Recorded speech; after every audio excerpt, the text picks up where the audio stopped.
Morning everyone. Thanks for joining me on the Sage Intelligence Reporting webcast. Today I'm taking you through part 6 of our X Factor report writing series. I'm going to take you through step by step on how to create a custom layout using the Task Pane in the Report Designer. My name is Carmen and I'm the product specialist for intelligence reporting. So what I'd like to cover today. Today I want to just make sure that you know where to get the latest financial report designer for your integration, as well as take you through creating those layouts and using the Task Pane. Then the most important part is setting up the actual Sage Intelligence formulas to ensure that you actually are looking at the right details. Then finally I'm going to take you through some of our Excel tips, especially the ones that I use all the time when creating layouts. So let's get started. Firstly, using the latest financial report designer, what you need to do is you need to go to sageintelligence.com/report utility, and you will access our report utility tool where you can get additional reports. So these aren't only financials, they are also operational reports. All you need to do is go to sageintelligence.com, resources, additional reports, and download the report utility tool for your integration. And you can see on my screen there are all the integrations that we connect with. From there you'll then be able to see whether there's a new financial report designer and to make sure that you are creating your layouts on the latest version. Okay, so let's see what we're going to focus on today. Today I'm going to take you through the Task Pane.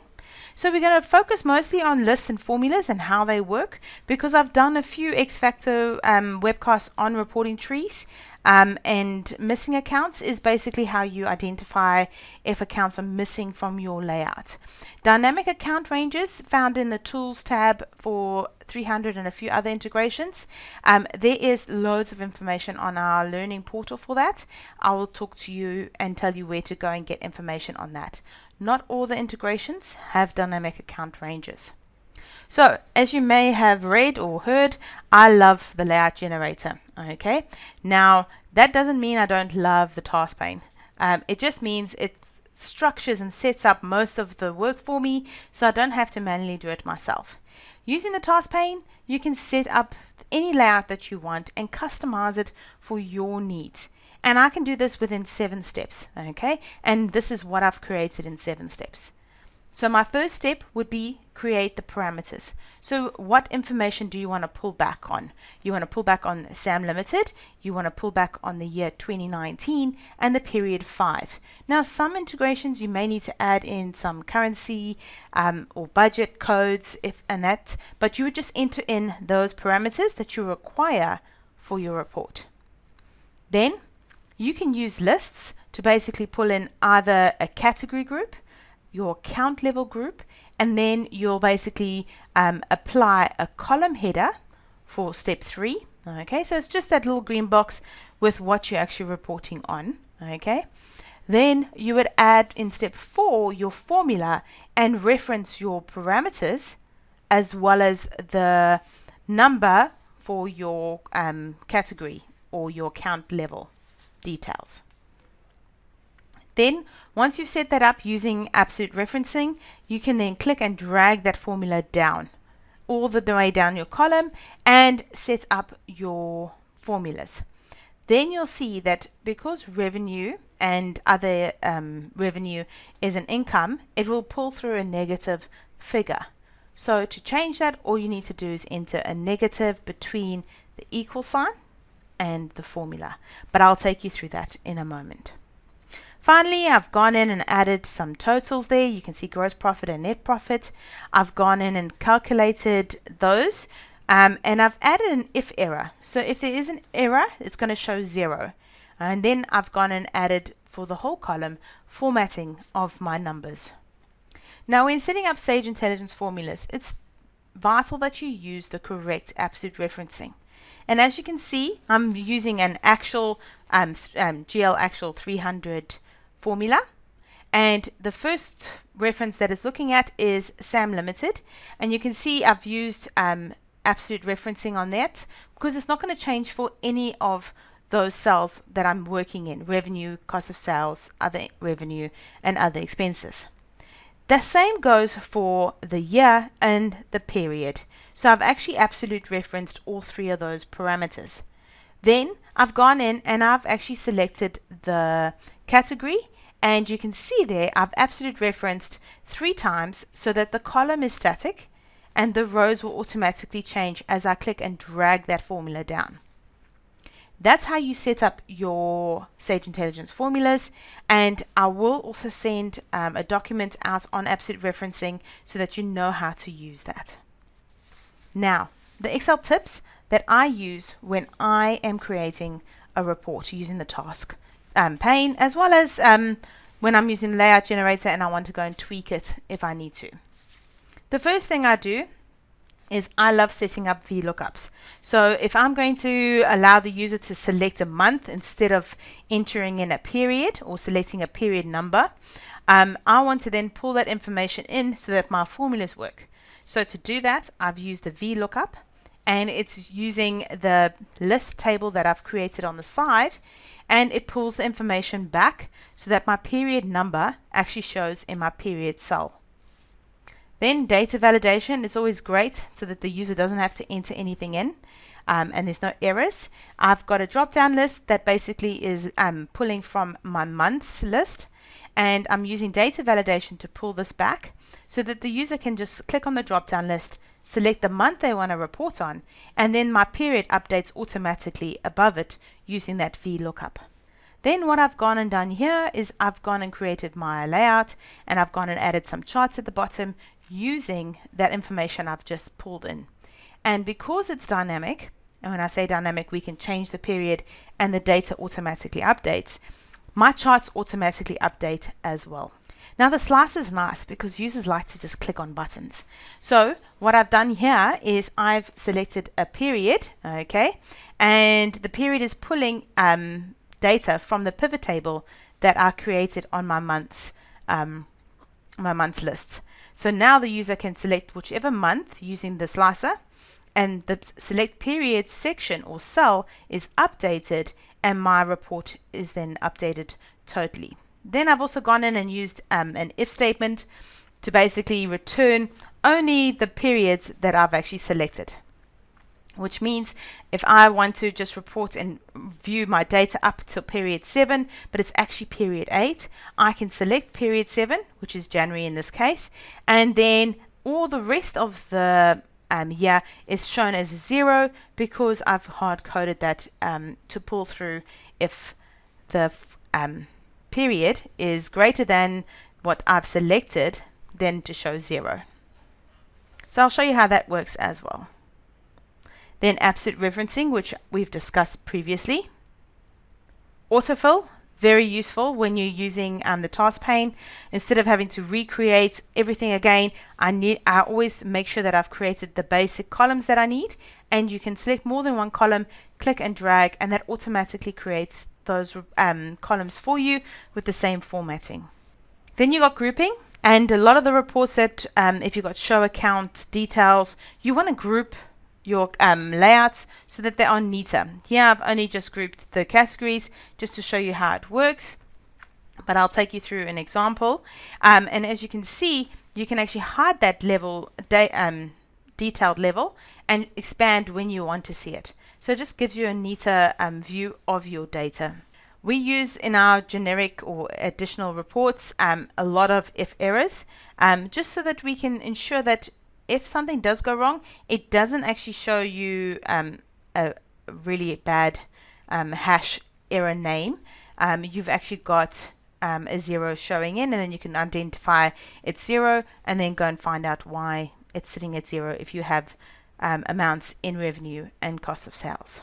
Format Painter, I'll use that quite a bit when I'm customizing my report to make everything the same, especially the different layouts. If you double click on the Format Painter, you actually then can go and paste or format loads of different cells without having to go and click all the time. So I'll show you that in a moment.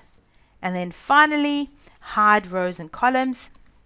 Now you may want to hide a few columns if you've got some calculations in there, or like our lists, if you have it on the same page as your layout, you don't want to see that. So you may just want to hide those rows and columns so that your data is not interfered with, as well as it isn't shown on your report. So let's go and have a look at that at the software now and show you how all this is done. What I've done is I know I've got the latest version, which is 1.4 in Sage 300. Now you would just go and find your integration, find the latest financial report designer. If you're not too sure, pop an email to support to make sure that you've got the latest version. As you can see, this financial report is locked, so I had to make a copy of that particular report. So what I've done is you can either right click copy, or you can copy on your home tab, and then I've pasted that report into my webcast folder, and I've renamed that report to X Factor Part 6 FRD Task Pane. Now, also just so that you know, if you're changing the name totally and you want to keep the versioning of what report you used, maybe place it in the end here. So 1-4. Okay, maybe put FR there, FRD. So that therefore you know which version of that financial report designer you're using. Then click apply, and then that saves it. So I've run this report out already. Okay, and as you can see, it opens up on the instructions page. So this particular report only had a few layouts created in the layout generator. Okay, and you can access those layouts in the task pane using the layouts tab. Okay, today what we're focusing on is the other tabs inside this task pane. So you've got lists. Okay, now lists are where we pull information from your GL accounts and place them into the workbook for you. Okay, and you also got formulas where we can actually pull the information, the period, the year, and for the company that you need. You got reporting trees, which I do cover in detail in a previous X Factor webcast, but you can see we can use some of these and pull them into a list and then create drop-down lists for users to select. And then finally, you got tools, which is normally your missing accounts, and for those that do have dynamic account ranges, that's where you'll find your dynamic account ranges. Going back to lists, just to show you what it does. Okay, so if I select accounts, it's going to select all my accounts level detail, and it's going to place it in a workbook for me. Now what I can do is I can then go and make this neat and create my report. Okay, so you got account level details there. You got another list that's going to pull in all your currencies and what currencies your company is actually working in. If your integration does account structures, you'll have account structures. You've got account groups, which is what I use a lot when I'm demoing, but exactly the same way you set up your account groups, okay, you can actually set up your accounts, and I'll take you through that in a moment. Then you've also got account segments and budget sets, and you can see it's just pulling lists and lists of data in for me and segment codes. Move across, you can see over there. Now when you're working in a consolidated report, you will have the option to select the company that you want, and then you can pull in those details. Okay, so let's go to formulas. I'm just going to create a new sheet here. Inside formulas, you've got an opening balance.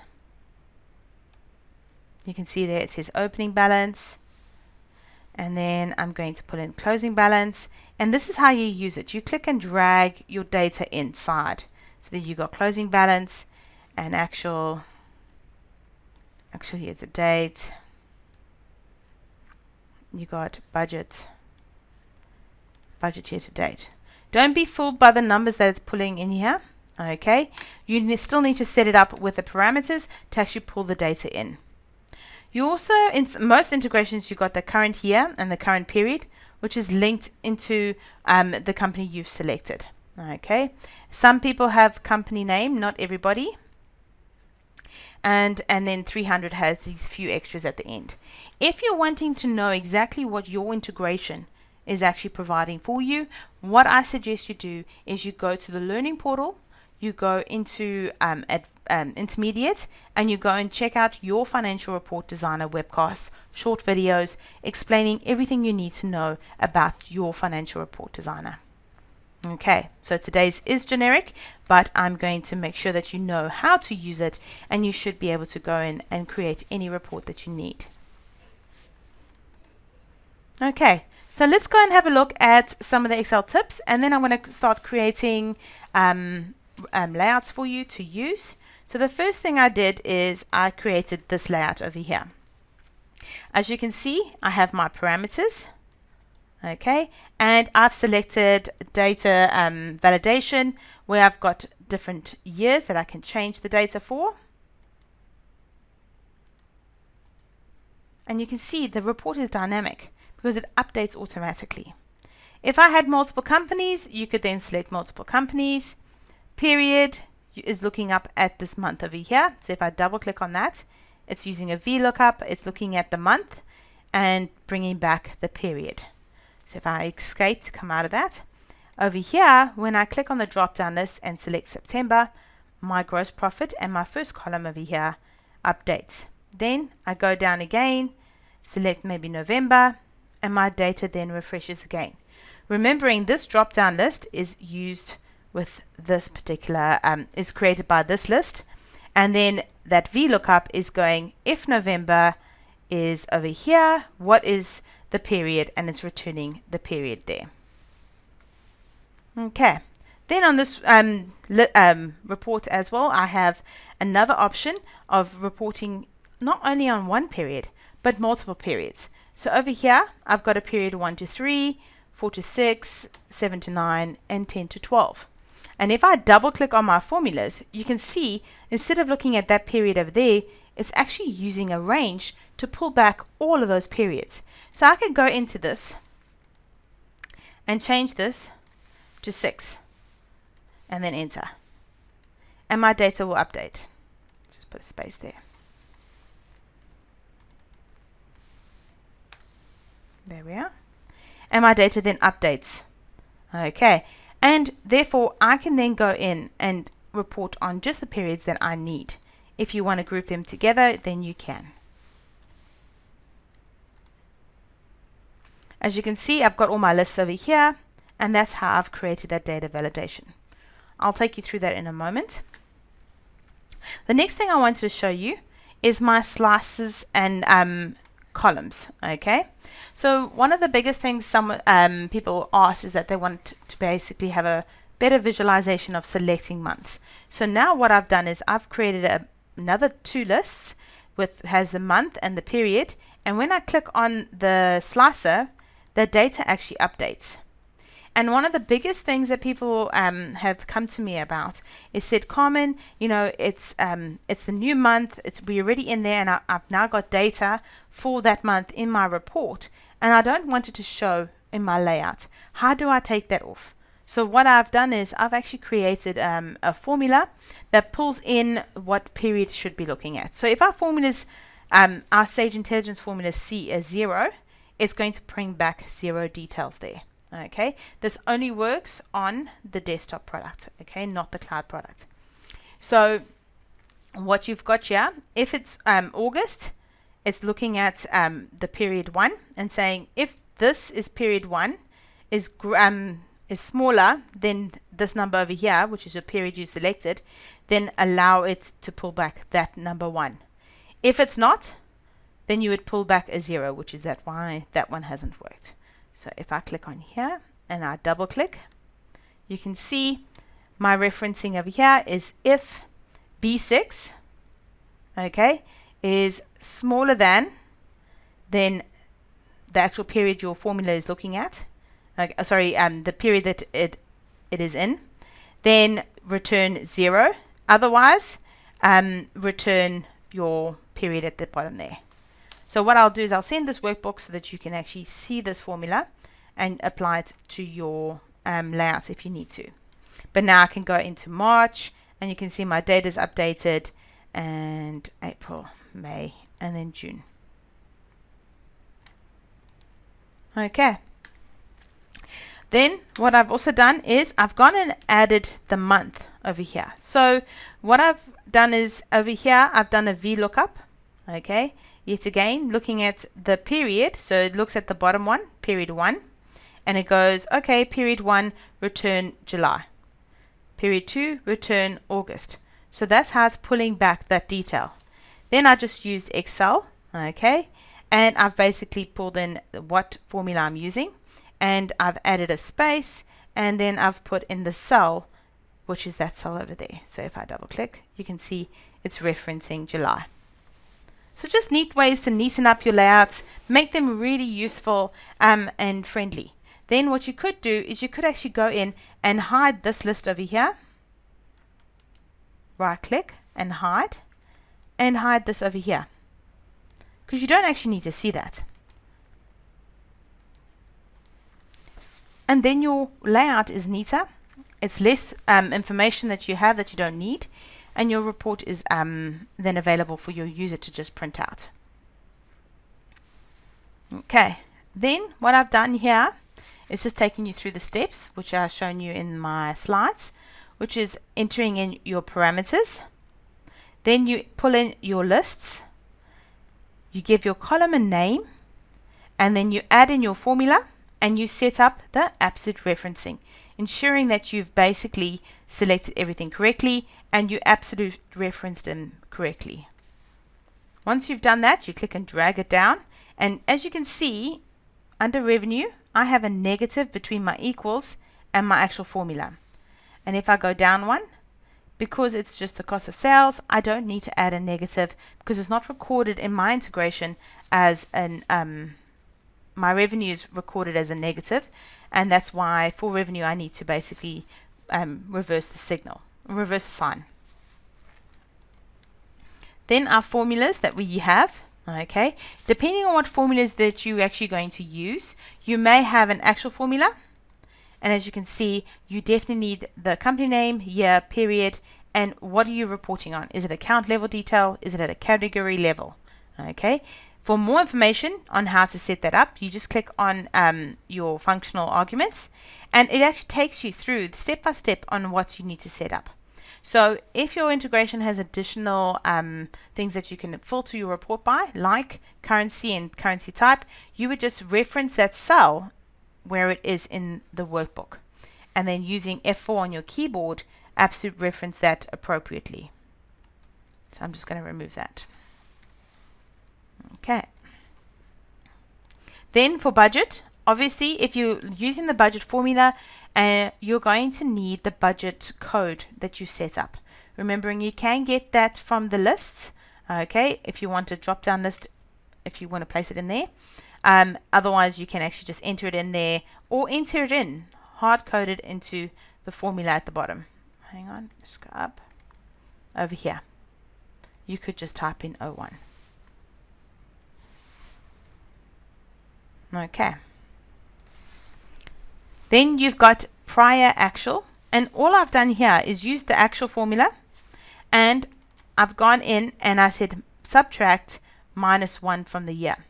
This is exactly the same way you would do if you were wanting to report on the previous period, so period 6 instead of the previous year. So over here you can see I've got whatever my year is, which is 2020, subtract 1, that's the year I want to actually report on, and it's returning that information. Exactly the same if you wanted just to return the month previous for your period, you would enter in -1 in the period and your formulas would update. Then you've got actual year to date. So actual year to date will bring you all the movement including that month, okay, and as you can see you got actual year to date formula, and it's pulling in period 7, so it's going to pull in periods 1 to 7 movement for that company for that year. We'll talk about movement and that in a moment. Then again, year to date budget, it's just another formula, but it's got the year to date and it's just referencing your categories as well. And the prior period is prior year is pulling in -1 for the year. Closing balance. Closing balances uses a period as well. So if I click on the functional argument, place it over here. You can see it's pulling in Sam Limited, the year, the period, okay. And if I scroll down, you got the category, and that makes up your closing balance. So cancel that. For opening balance, you don't need a period. Okay, so if I click on my functional arguments here, you can see I've got Sam Limited, the year, and it's just pulling in the category.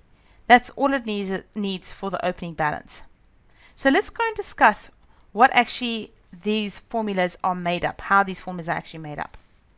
So if I go into my SR formulas, you can see here my actual periods 1 to 5 is actually just pulling in the information for that period, the movement for that period. Then what I've gone and done is I've said actual year to date for period 5. So if I double click on this, you can see my period is referencing period 5 at the top there. If I click on this one here, my period is referencing the period above the column. So if I click and calculate that all 5 periods, at the bottom you can see there's amount 56575,368, which is exactly what the year to date is. So it's just a calculation of those 5 periods. For closing balance, let's just move slightly over.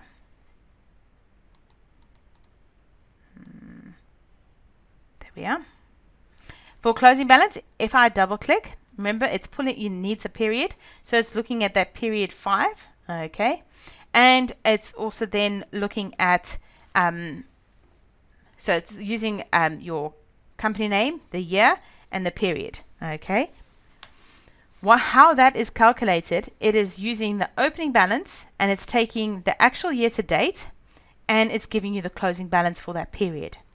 So at the bottom over here, I've got a opening balance for fixed assets, okay. There's no opening balance for my income accounts.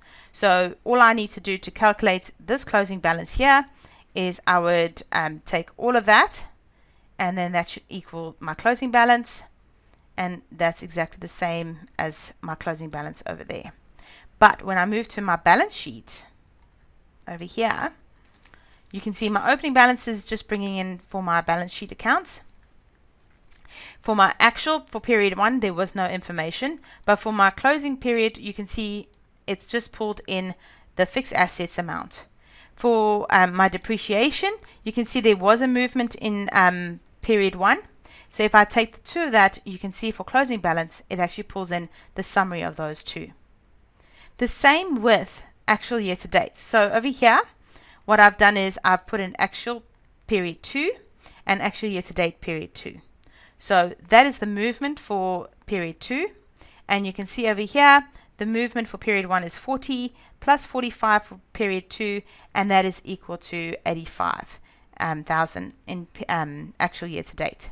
So what we could do is we could say opening balance plus actual 1 plus actual 2, and that should equal my closing balance for period 2.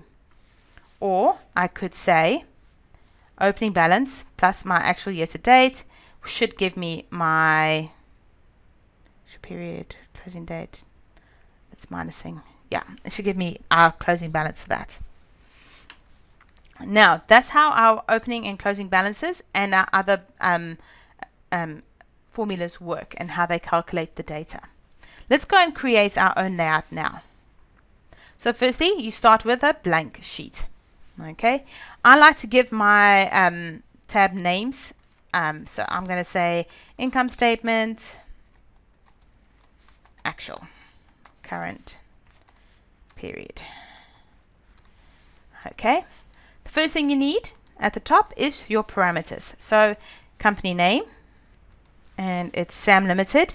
It has to be identical to what your company code is. Okay, then you've got year and period, and the year I can use my formulas, which is going to be current year, and you can see it pulls in current year and it automatically assumes I want to report on Sam Limited. If you want to change that, you just basically click on the actual Sam Limited and select, and then absolute reference it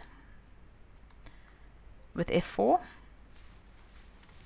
Or if I pull in current period, you can change it by going into your functional arguments and selecting Sam Limited as a company name and pressing F4. So there you have your company name, your year, which is your current year that you're running, and your current period that you're running out. Okay. Then once you need to do, so that's step 1. Step 2 is pull in your list. So let's go back to my lists. Okay. And for this particular one, I'm going to use my account groups. And I'm going to use these ones. So I'm going to delete this. And what I would always do when working with these lists, okay, if you go into home, you see it's actually text. That messes with our Sage Intelligence formulas. So when you're removing cells from these lists, right click and delete them and shift them up. Okay, because you don't want your data to be corrupted. So I'm going to go down. I'm going to delete those. And I'm just going to make it easy for me to create this income statement. Okay, and there you have your category codes at the side. So now we've got step 1 and step 2 done. Step 3 was to create a column header. So I'm going to do it over here, and I'm going to say we're going to pull in actual. And once I've formatted that appropriately, so maybe make it gray, and we want to make it bold and centralize. Okay, we need to then go in and pull in our formulas. So under formulas, I'm going to click on actual, and I'm going to click and drag that formula into that cell. Now it's not set up, so if I double click on it, it doesn't have any information. It's not referenced to any of my parameter details. So that's the next step, is we need to absolute reference it. So depending on how you like to do it, you can go in and actually select them manually, or you can use the functionals argument to go and set it up. We are not looking at account level details, so we're going to leave that blank. The company is Sam Limited. So I'm going to press F4 once because I wanted to absolute reference that. And the year is that one there. Absolute reference F4 once. And the period, absolute reference F4 once. Then I've got to go down, and you can see this one I have 2 different categories, okay, or groups that I can report on. I'm going to report on group category code because that's the number I selected. So I'm going to click on that, and I'm going to select my cell. Now I'm going to press F4 3 times because the $ is going to go in front of the column number, and I can then click and drag my formula down so that the row number changes. So if I select that again, and I'm going to click OK. Then all I need to do is click and drag that down. So it automatically fills those formulas for me into my report. So if I double click on this, you can see it's got Sam Limited, the year, the period, and the code. If I do the next one, Sam Limited, year, period, and then it's jumped down 1 row. That's because of my absolute referencing. So I'm happy with that. And I can get rid of this extra one over here. And now what I want to do is I want to change those negatives to positives. So to do this, all I'm going to do is I'm going to click on the cell, and in between, do you see where my cursor is? In between the equals and the actual formula, you just enter in a minus. Let's just do that again. Okay. Some people also like to put a multiply by -1 at the end. It's up to you. I find the minus is a lot easier. And press enter. And I just need to do the same for other revenue. Once that's done, I can then go in and enter in some totals. So I'm going to insert. I'm just going to say gross profit, loss. Oh. And over here, I'm going to say net profit, loss. And then I want to give it a calculation, which I like to use if error. So if I go if and then I can see it over there. It says, what am I trying to calculate? I'm going to calculate revenue, subtract my cost of sales. Then I'm going to put in my colon or comma depending on your computer settings. And if there is an error, what do I want to show? I just want to show a 0. Okay, and I'm going to close my bracket and I'm going to press enter. And therefore, when I set my formulas up, if anything is gone wrong, if something has gone wrong, then it's going to show a 0. Okay. The other thing you may also want to do is you may also want to absolute reference this for the row. And as you can see, when I do it right, my $ is on the row. Okay. There we are. And I now need to go and calculate my net profit. So equals again, and you can type in if error, and the value is gross profit, subtract, plus first, plus other revenue, and then subtract my expenses, my comma, colon, and then I'm going to press 0 and enter. Okay, so that is my column details setup. And now what I want to do is I want to go and format this to make it look neater. Okay, sometimes it's a little bit overwhelming to see commas and it's not all neat, and I want to format it in the way I like to see my data. So firstly, I like to go in and highlight my totals. Okay, and I'm going to bold those subtotals. Then I'm going to go and format my numbers. So I'm going to right click, format cells, and I'm going to go down to custom, because custom has a nice one down there. And if I go down, you can see if I select this one over here, it's going to put spaces between the thousands and the hundreds, and it's also going to make my negatives red and in brackets, which is what I want. So I'm going to click OK. And there you can see it's neatened up your layout a lot just by doing that. And that is creating layouts inside the task pane. So now you may actually want to say, okay, but now I want to create a quarter income statement. So you can do that too. So what I'm going to do is I'm going to cheat a little bit. I'm going to copy this here. I'm going to place it over here. And it's still going to be actual. So I'm happy with that. And I'm going to pull in my actual formula again just so that we can get it one last time so that we can remember what it how we set this up. Over here, I'm going to say Q1. And then you have Q2 and Q3. Finally, Q4. Okay.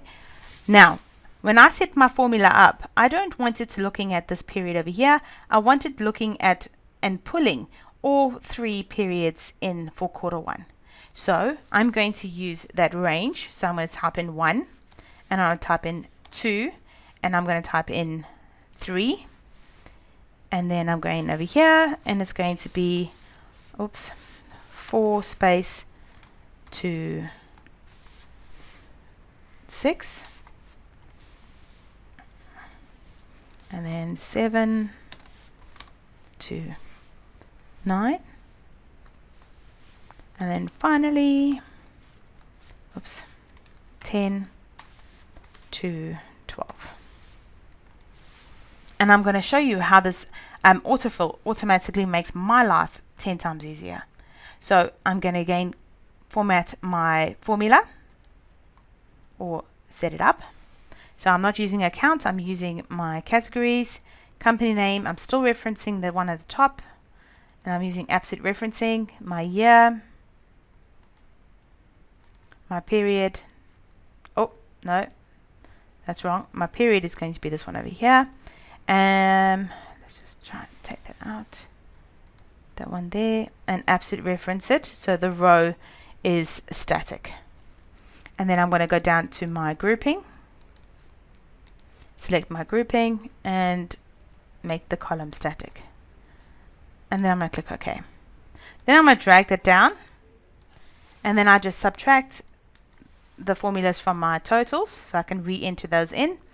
I'm going to add the negative to my revenue accounts. Press enter. Press enter. I'm going to format that. Cell format. The bottom. Okay. And now I can go in my if error. There we are. My revenue, subtract my cost of sales. And if it's an error, I want to show a 0 and enter. And this one over here is going to be equals if error. I'm going to take gross profit. I'm going to add my revenue and I'm going to subtract my other expenses. Put my semicolon and 0 and close my bracket. Now I can then just take that formatting. So this is how I use my format painter. I can either right click and select the little icon over here and select that. And you can see it's changed the formatting of my details. Okay. Or what I can do is I say I want that formatting. So I can go to my home and I can also double click on the short icon. But I can double click on that formatting and I can go, I want to do that one and I want to do those two. I don't know why I want to do that one. Let's just change that. There we are. And then your formatting is kept. Okay. Then what we want to do is we want to be able to select this and click and drag it across. So each time we drag it across, the period changes to the correct quarter. So if I click on it and I'm going to drag across, if I've set my absolute referencing up correctly, it's going to show correctly. There we are. And that seems right. And there's no quarter four just as yet. So now you've got all your information and it's easy to set up by clicking and dragging. Another one that I absolutely love. So again, I'm going to cheat slightly. I'm going to just copy this and I'm going to paste it over here. Oops. Copy. Now I'm going to place a 1 at the top. Okay. And I am going to make my referencing look at that 1, my period. So I can either click and drag that purple cell down and then in my formula click on that and then just press F4 so that it changes that absolute referencing to reference the row instead. Then I just need to do that again, drag that down, and then my purple cell, I'm going to just press F4 once to absolute reference my row.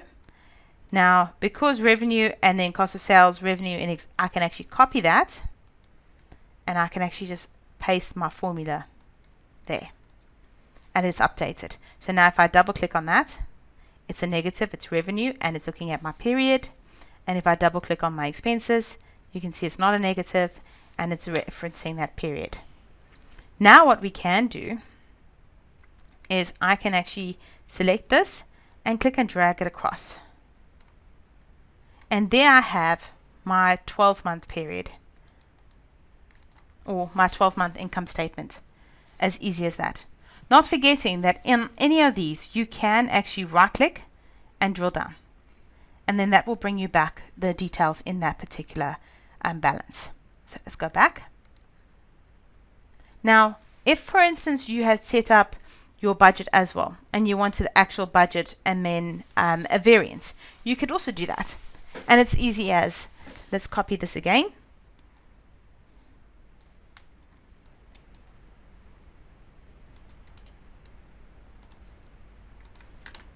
Okay, but this time around we're going to put a budget code in there. So I'm going to click and drag, which is going to populate my formula there. And I'm just going to, not my formula, my formatting. I'm going to type in budget. Okay, I'm going to add over here a budget parameter. And I'm going to go 0, 1, because that's what my budget parameter is. And then I'm going to go, let's just hide this for now. So I can move up and hide this one here.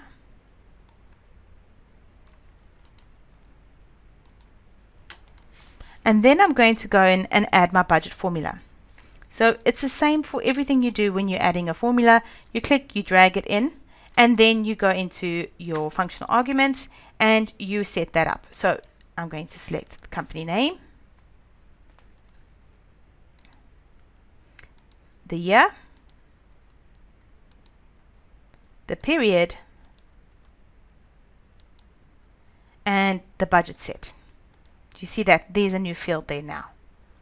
Now the other thing we need to do is also select the group category. And remember, I'm absolutely referencing the column. Then I'm going to click OK.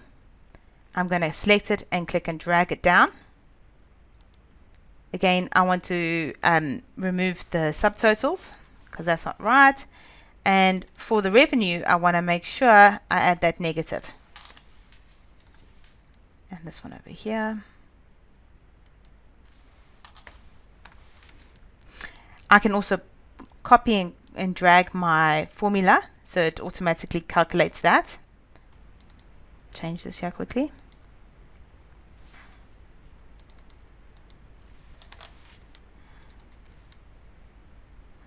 Perfect.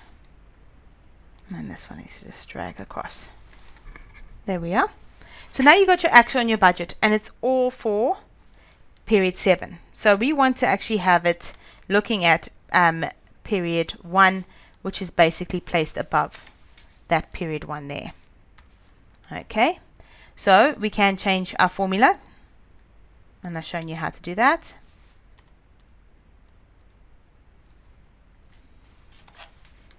And change that one.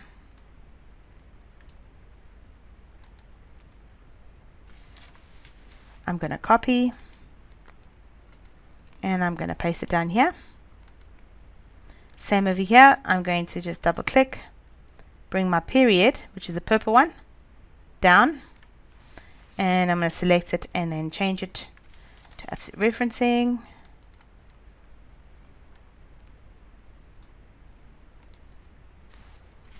Enter, copy those, and then paste them here. Okay, now what this allows us to do, it actually allows us to select the whole 2 columns and click and drag. And then, if all works well, no, let's undo. Let's just do 2. Let's just change this quickly. 2, 2. And then if we do that and we click and drag, it should. And there you can see you've created an actual verse and budget for a 12-month or 6-month period. And then you could actually go in and add a variance as well, and then highlight all 3 columns this way, and then click and drag, and then it will duplicate that information for you. So that's how you can create different types of layouts. And like I said, to actually create lists, all you need to do is actually have an area where you created a list, and as you can see, I've done that over here. I've gone in and just typed in months and my periods, and I've used VLOOKUPs and that to pull the information in. So I can now reference this sheet in my new report that I've created. So I'm going to, for SAM Limited, I'm going to just reference my data. I'm going to put in a data list there, which is going to take data, and I'm going to select data validation, and you would click on the drop down list, select lists, and then reference where you want to pull that information. So as I said, I've got a list here already. There's my 2 companies, and if I was doing consolidations, I would add a third one, which is blank, because that allows me to pull in all my company's data if this was a consolidated report. Then for the years, it's pulling in current period, but let's change that now. Data validation. You can click on the drop down list to list, and then reference that list again. allowing me to click on different years, and my data then updates. And the same with period. Data validation, drop down list. I'm going to pull that in.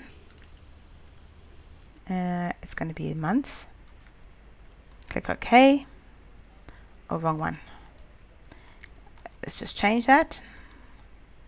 Data validation, select. It's supposed to pull in my periods. And then what I can do over here, I can type in income statement for the period. And then underneath that, I can then go and reference what the month actually is inside my list. So I can use a VLOOKUP. Equals, then start typing in VLOOKUP. You're going to look up that number 7, and I'm going to press absolute referencing there. And then I'm going to put my colon, and then the table. The table is sitting in my lists. Okay, so this one's not going to work. I just need to go in my list quickly. Insert.